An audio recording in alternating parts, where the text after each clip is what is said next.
My dinner was nasty and coarse. I think it was stewed grass and horse. And the lady on duty, ooh, she was snooty. Today was my first day at school. Today was my first day at school. And it's hard sitting here on this stool. I can count up to 10, but not back again. Today is my first day at school. Hello. And look, there's another title mistake. I'm going to fix this live with you guys. It says 6-1. I keep changing it. And I keep missing one. I think I added a lot of title information to some screens that didn't have it, and I keep missing that one. The last video had a 6-1, and it was 6-2. So the video has been renamed correctly, but it is incorrect in the video, but I think that's not a big thing for you guys. So we're in the middle of talking about discrete random variables. And we talked about the idea of a tree to create a probability table, but then we talked about the idea that sometimes for a Bernoulli random variable, we can actually come up with certain situations that can be mathematically modeled. And the geometric is when we're going to run an experiment until we get a success. And our random variable is the number of times we run the experiment. And today we're going to look at a very different situation. Okay, so our situation today is going to be called binomial. And binomial is the same thing. It is a Bernoulli random variable, which means we have the probability of success is equal to p. The probability of failure is 1 minus p. And we have IID situation. So basically, identically, independently distributed information here. So one experiment does not influence the other experiment. But in this case, our discrete random variables is the number of successes observed in n trials. So the big thing here is that n has to be given. Now this is very different than geometric, because with geometric, n was the discrete random variable, how many trials we ran. But in this case, we're going to run a fixed number of trials, and then we are going to look at how many times we observe success. So for example, we might look at a game of chance. You know, so maybe we have 3 cups. And maybe under one of those cups we placed a ball, right? So here, I'll do something really funny here. Here's our ball. And I'm going to place the cup over the ball, but this time I'm going to do it this way, so the ball is hidden. And then we're going to shuffle them, right? So this is a game of chance, everyone knows. And of course, my cups aren't very well hidden, so you know where the ball is. But let's assume that you didn't know where that ball was, and you had to guess where the ball is. So suppose I said you get 10 people, each guess independently a cup, and then x is the number that find the ball, right? So the number that find the ball, that turns out that that is a binomial distribution. That is binomial. And when we have binomial, we have 2 parameters, and these are parameters. These are omnipotent pieces that control the situation. And the first parameter is that n is 10. We are going to ask 10 people. And the second parameter in this case was the probability of finding the ball correctly, and maybe it's a 1 in 3. So in this situation, we ask, how many times does the ball get found? Now, theoretically, we could draw this from a tree. We could be like, trial 1 was yes or no, and this is 1/3, 2/3. Trial 2 is yes or no, regardless of whether or not trial 1 was yes or no. So this is 1/3 and 2/3, 1/3 and 2/3. Trial 3 is yes or no. Trial 4 is yes or no.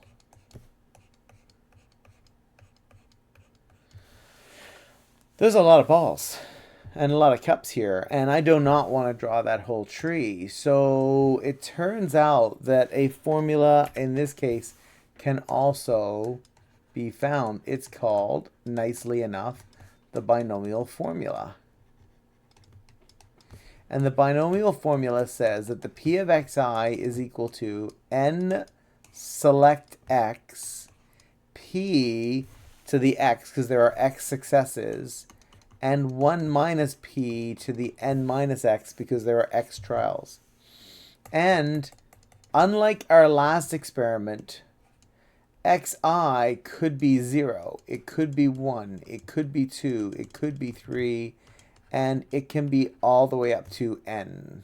To me, you'll notice my capital N, my lowercase n, same thing in this formula. Now let me just move this up a tiny bit. Gotta go from here.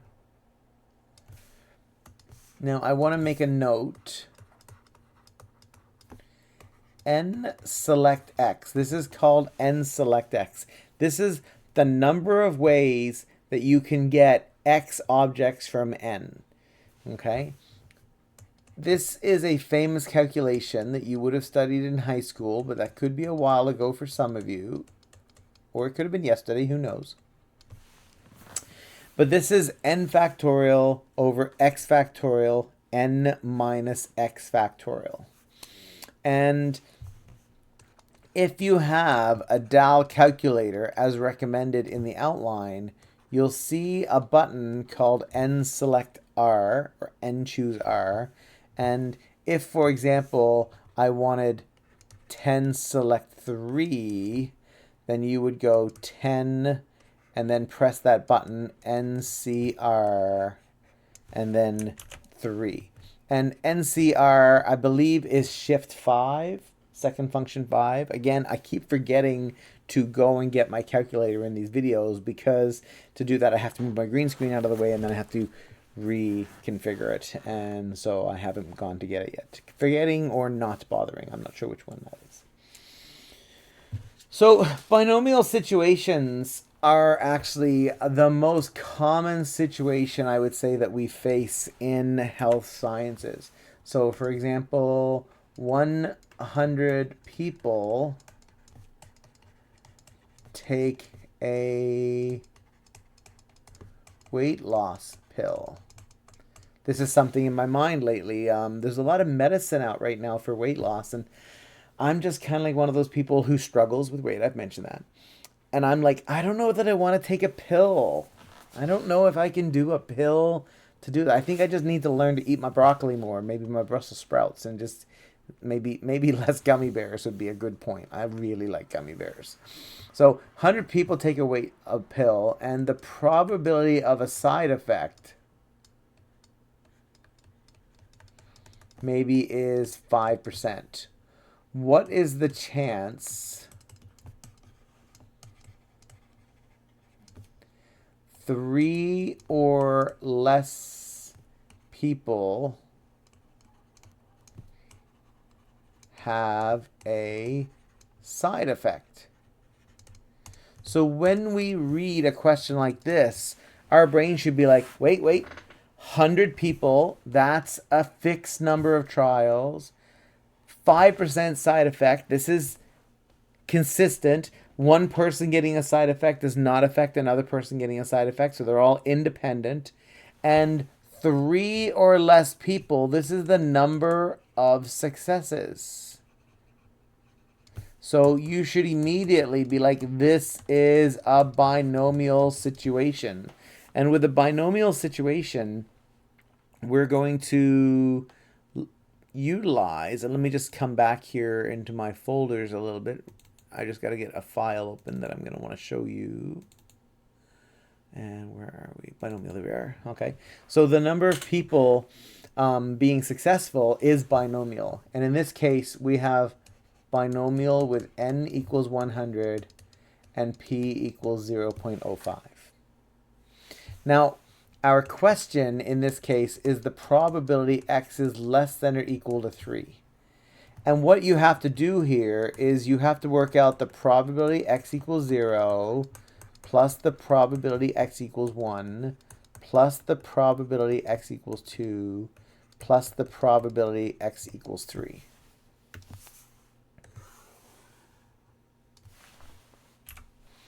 And I'm just going to move this up. I can't slide the board because I lose whether or not you can see it. So I have to slide the work.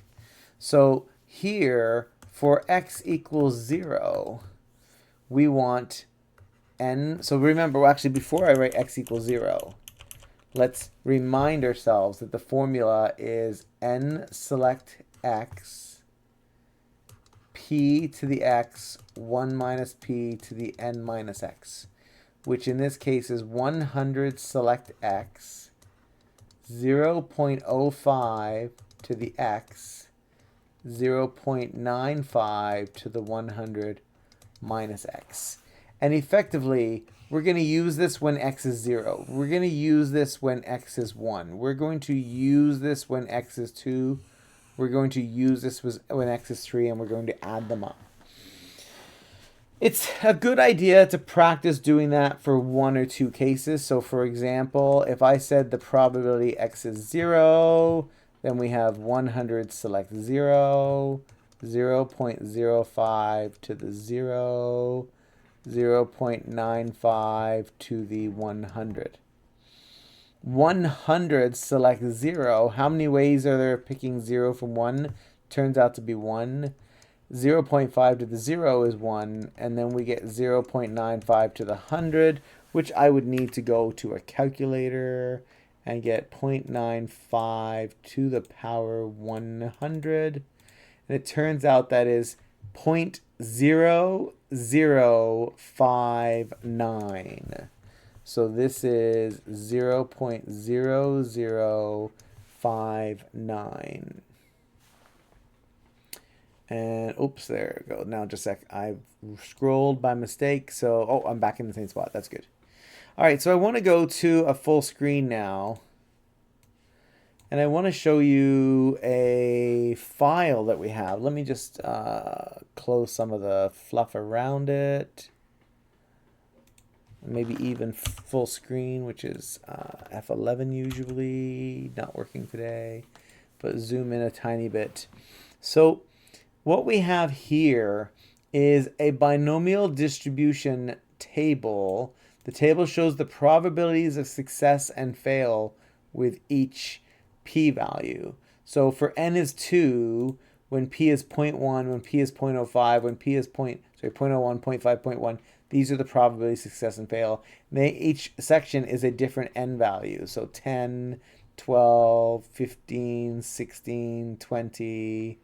And they don't go higher than that on this table. Some tables do, okay? But if we went to Excel, we could do this in Excel just like we did before. And maybe to make it a little quicker, I'm just going to copy this part down. Control. Oh, I need to unhide this column. Just a sec. Unhide. There we go. I'm going to copy these to my new sheet. And in this case, we have 0.05 as our success rate, and we want binomial. Now, there's a few ways to do the binomial here, and the easiest way is to do the formula, but you would need n select x. So I could type in Excel. It has most functions. So select is not what they call it. Let's go combinations. It's called combination. Combine. Fingers are combine.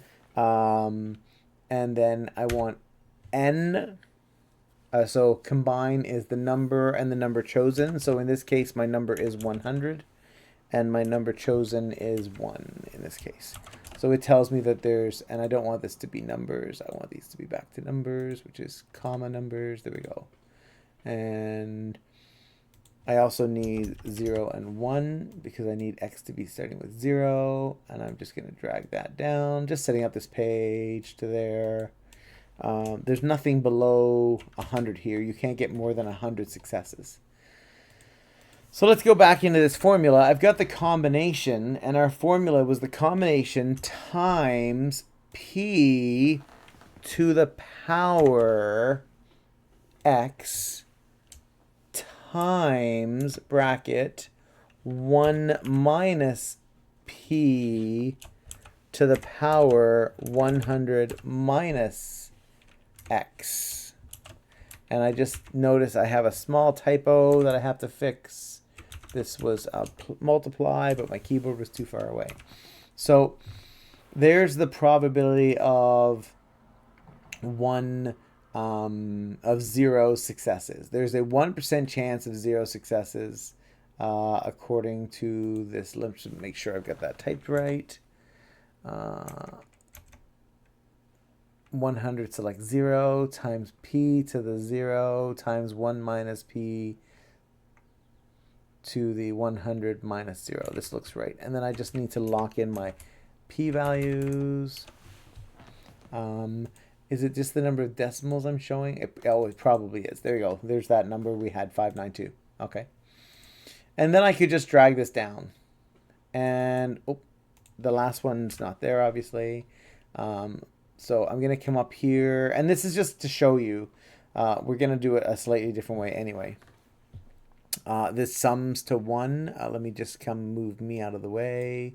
So you see right down here, it has a sum of 1. I can't make that any bigger. Okay. Now, up here, we can also do a cumulative column. So this one is here, and this one is this plus this. That's just an easy way to do a cumulative column. And you'll see that it adds up to 1. And we could increase the number of digits here, but it'll still be 1. So much like our geometric situation, we have, let me just get here because I noticed the time's getting up there on this video. These videos are a little longer. Much like the geometric situation, we have tables for binomial, which will be in D2L.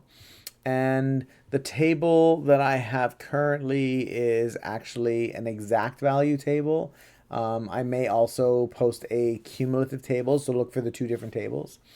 And for this course, I do expect you to be able to calculate a few particular binomial variables, but I also know that you have those tables. So it's really your choice whether or not you want to utilize both methods or just one method. Because out in the future, my hands keep getting in the way. Let me pull back a bit. In the future, when you're using this stuff in your careers, you probably aren't going to sit down and use a calculator and formulas by hand. You're just going to use a web app because it's 2023, or even ChatGPT. But I will quickly show you one last thing here. Is we're going to go back to our our Minitab version, which is, I call it Minitab version, but it's Excel in this case. And although I manually did that work, I'm going to delete it. And there is in Excel a formula called binomial. So binomial distribution. And then it's like, how many S successes are there? I want 0 successes. That's my B4. How many trials were there? 100. What's the probability of success? And I'm going to point up to that earlier one. And then actually, do I want a cumulative column or a non-cumulative column? So I'm going to go non-cumulative here. And we see that it plugs in that number, and then we can drag that formula down. So this is something that we can use Excel for to really make our calculations easier. Which one did I go to? I want to go to this. Apologies. So what do I want to say about this video? You've read the textbook, and the textbook has a lot of discussion on the binomial distribution here. It goes into something called the normal approximation that we're going to leave till next week, week 7, because we only want tables that go so high. I don't have a table that goes to 100. They're very hard to find. Nobody would use a table to go to 100. But especially now with software, we can make our own table that goes to 100 very, very easily, right? So the geometric distribution, how many trials to get a success, and the binomial distribution, how many successes in n trials. What you need to develop as a skill is reading a question. So for example, Johnny is doing some x-rays and wants to make sure that he has a very clear x-ray with no artifacts. And how many times might he have to take that x-ray? Take that x-ray knowing that each x-ray has a 10% chance of having an artifact, right? That's how many times is he going to take that x-ray to get a success. That's geometric. Same situation, Johnny's an x-ray tech, and he's going to be doing x-rays of 50 people today. Each x-ray has a 5% chance of having an artifact. What's the probability that 7 or more of his x-rays have an artifact in them? And so that question is binomial, because it's the number of successes in the number of trials that he has available to him. And so when we're looking at questions, we really need to think for a Bernoulli type question, which of these two situations is it? Okay, and that's the real secret to this course. Most people who struggle memorize the binomial formula and know how to do it. They memorize the geometric formula, they know how to do it, but then they do the wrong one for the wrong one. So what's more important is recognizing the situation that you're working in, okay? So I am Dr. McNally, and I guess it's time for Toodles.